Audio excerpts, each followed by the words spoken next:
All right, what's going on, guys? In today's video, I'm going to be covering what Division I coaches actually look for. And most parents get this completely wrong. It's not your fault if you're in this bucket. This is why I wanted to make this video, is because it's really easy to get this wrong. A lot of kind of bad information is out there as far as what coaches are actually looking for. And it's actually not as complicated as you might think. So we're going to go ahead and walking through that in this video today. If you enjoyed the video today, obviously give it a like. And if you're new to the channel and you want to learn more about how to help your child play Division I golf, then go ahead and subscribe to the channel. But without further ado, let's go ahead and jump right into this. So the first thing that I want to address with this is kind of the most common misconceptions, things and kind of like mistakes that a lot of parents make that prevents them from being successful. So the first thing is coaches, thinking that coaches care about, good looking swing mechanics. Now, I want to kind of disclose here, obviously, like if you've got a great looking golf swing, it's like, sure, coaches are going to take that into consideration. That looks good. But it's not going to override the other things that we're going to talk about in this video. It's not a get out of jail free card. If you don't have the other stuff, it doesn't really matter. So a good looking golf swing or good swing mechanics, it's more like icing on the cake than it is really a, hey, I'm going to go recruit that player because their swing looks good. Also just, full disclosure here, the odds are that whatever your perspective is as far as like having a good looking golf swing, it's from your perspective is most likely not a golf expert. And the reality is what your swing looks like, it just has very little impact on this overall process. You might think a swing looks very good. Another coach might be, maybe more sophisticated and say, hey, I see all these technical problems going on here. So it's not really something to be too invested in. The next one is this kind of idea that coaches care about potential. They really don't. Coaches don't care about like where you could be in a few years. They're looking to have players that can actually contribute on their team right now. They're not looking for multi years out. And even if they are, the probability that it's going to be your child is relatively low. And also beyond all of that, if you're trying to devise a strategy for your child to be successful, don't build that around being the edge case. You want to build that as just what are the fundamentals that coaches are actually going to look for. So here's what they're actually going to look for. Here's kind of like the truth, if you will. Coaches want players that can score. Like that is fundamentally what they're looking for. If your child cannot score, and I'll show you what that looks like in just a second here, but if they're not able to score at a high level, then they're not going to get recruited. And to the degree that they're able to score at a high level is going to kind of dictate, what type of program is going to recruit them. If they're one of the best players in the country, they shoot great scores, really hard tournaments, they might get recruited to like a UCLA or something like that. But if they're not, if they're shooting 80 on average and they're just playing in meh tournaments, they're not going to get recruited at all. They're not going to play D3 or anything. Maybe D3 kind of passes, maybe for girls at that scoring average, but for the most part, D3 is going to be like 77 as a scoring average with decent tournaments. But anyway, I digress. Let's go ahead and jump into this just so you have clarity on what that actually looks like, because this is really, really important.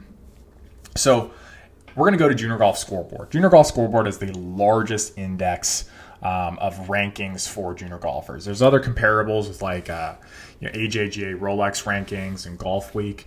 They're just not quite as comprehensive as Coach Now, not as Coach Now, as Junior Golf Scoreboard, and they're going to be kind of not as helpful.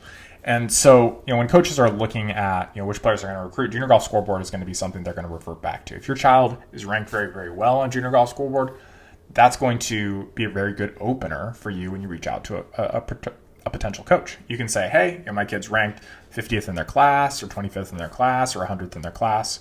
Then, the coach is going to pay attention to that. And they're going to ask all those other subsequent questions that you might think that they really care about. I also want to disclose here, they're going to care about grades. They're going to care about SAT scores. You want to make sure that that's in order. But I'm here to help you guys really with golf stuff. So let's look at this page. Everyone can attend this or go to this page. Just go to rankings and honors on Junior Golf Scoreboard and go to college signings. Once you've got that page, you want to sort by class ranking, and then you can look at all the players who have been recruited all the way back to 2017. You can also do the same thing, between boys and girls. So if you got a boy, you got a girl, you can just look and say, all right, what is required to play at the programs that we think we'd like to play at? You can also filter by school. So if there's a particular school you guys want to look for, you can find it that way. But here's kind of the thing to understand. You'll see on the right here, it's by class ranking. So it's going to say, all right, here's where this player went this past year, and here's where they're ranked in their class, And then you're also going to see this number over here, which is called scoring differential. all scoring differential really is the relationship between the player's average score and the difficulty of the tournaments that they played in. So if they play in really tough tournaments and they shoot really well on that, they're going to have a better scoring differential than if they shot the exact same scores, but they played on, easier golf courses. Hopefully that's fairly straightforward. Now, for the most part, when we look at the players who are going to get recruited, you'll notice here, the better the scoring differential, the better the program is that's recruiting them, and the better they're ranked overall in their class. That's how this works. So again, if your child is, has a very high scoring differential, kind of like these players here, it's going to be harder to get recruited. And if we go all the way up, it's like, sure, you can probably find a placement company that'll get you somewhere.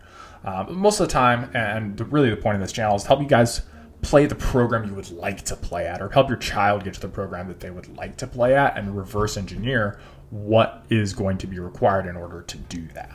So hopefully that makes sense. Now let's dig into what actually the scoring differential is made up of. The scoring differential is made up of the scoring average here and the difficulty of the tournaments. So you guys can see here, these are the tournaments that this player has played in that are ranked, and I'll show you guys how to find that in just a second here. And this is the scoring average, right? And so that's kind of what we can see for this player. That's why his scoring differential is negative 6.77. It's not like he's shooting 7 under par or something like that, but he's playing golf courses that are about 7,000 yards. They're really difficult. You got the junior players, the junior PGA, Rolex Tournament of Champions. I mean, this is a stacked schedule here, and as a result of that, he's going to Texas, right? The other thing that is worth kind of noticing here, for those of you who are kind of wondering, how long does this take to really accomplish this? This is this player's kind of trend report here. It looks like they've changed up the back end here. It's a little bit more useful, but this is where he was at in December 17th as of recording this video. Now, if we go back a year and say, where was he last December? Well, he's only improved by about 0.6, 0.7 shots. So when you hear me talk about, the average player improves by 1.18 shots per year, this is kind of how that works out. Let's look at the prior year. You might have had a jump in there. So let's see. Okay, cool. So he has a decent jump from, just under 4 shots to, 6 point, where are we at? 6.19 shots, right? So he's improved maybe about 2 shots, maybe 2.5 shots there. Prior to that one, I didn't look at these ahead of time either. Let's say 2.7, 3.7, go all the way back to around here, 0.89, somewhere in that ballpark. So, he had a decent jump here. He improved by about 3 shots, that prior year. And let's go back again from December to that prior December here, 1.95, jumped up to, so here you improve about 2 shots. So you guys can kind of see here, if you're trying to help your child improve, it's not very real. I mean, this is one of the best players in the country. If they're improving, by an average amount, they're going to improve by about a shot, maybe 2 shots per year. But if you have this information, you can actually reverse engineer what they'll need to do to accomplish their goals. So you can just do the math and be like, all right, cool. If they're ranked, where are they ranked? What's their scoring differential right now? And how much do they need to improve to be able to play at whichever one of these programs they want to play at, and give themselves a high probability of that happening. So hopefully that makes sense. Once you have that number, then you can just divide that by the number of years between where they're at right now and essentially the end of their junior year. So you can count their junior year as a year, but let's say that they were, a freshman in high school, or let's just say, a little bit more realistic here. Let's say they're a 7th grader, right? So we've got 7th grade, 8th grade, 9th grade, 10th grade, 11th grade. We've got 5 years. You've got whatever that gap is, and you can just do the math. And if you're getting a number that's like 2, 3, 4 shots per year, that should kind of tell you, hey, if we're going to do this, we better get on our horse. If you're in a situation where you're just like, yeah, we only have to improve by half a shot a year, congratulations, you're in a good spot. But if you're not in that spot, then that's something to be aware of. And just kind of understand that if you're going to accomplish the goals, you're probably going to have to approach things a little bit differently than other kids might have to. So hopefully this is making sense of where you can simply just reverse engineer this process to achieve whatever goals you want to achieve.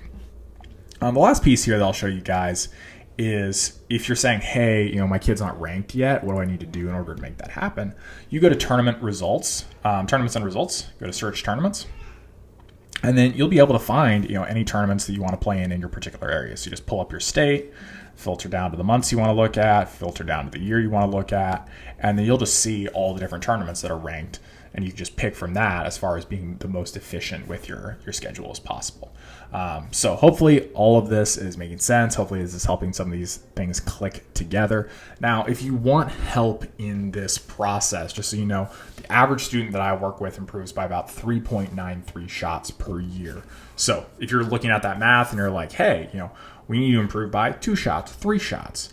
Well, that's something that, when I work with a student, I'm very comfortable with. We're going to have a high probability of success in accomplishing whatever their goals are. And, as comparatively, if you're doing that math and it's somewhere around 1, then you probably don't need to do anything. You can keep on doing whatever you're doing. So that is what I would encourage you guys. If you're in that spot where you're looking at 2-3 shots and you want to make sure that your child has a high probability of playing Division I golf, then I encourage you to go into the description, click the link below this video. You'll be able to learn more about my program, and if it sounds like something you'd be interested in, you can apply on that page. So that's all I got for you. If you guys enjoyed this video, go ahead and leave it a like, and if you want to see more videos like this, go ahead and hit the subscribe button. I'll see you guys in the next one.